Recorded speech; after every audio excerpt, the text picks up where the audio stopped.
All right, guys, so this is the shifter. We were thinking that we bought a new chain because we thought it might be the chain. I don't think it's the derailleur, but we're gonna show you what we're getting from this. So I'm gonna go ahead and pedal here, and I'm in low, so I guess that would be, well, I guess this is 9, but I'm gonna count out just the gears as I switch them. So here's 1,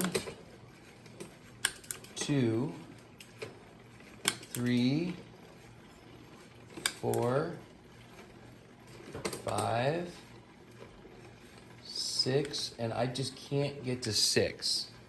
And I've had my mechanic look at it, and it like wants to, but it just won't. So we welcome any input you have on this. My mechanic thought it might be the shifter, just not for some reason. There's just something there. I'm curious to know if maybe it's the cable, but it's just not shifting. So appreciate you guys' help and support on this. Anything you've got would be helpful. All right, thanks, guys.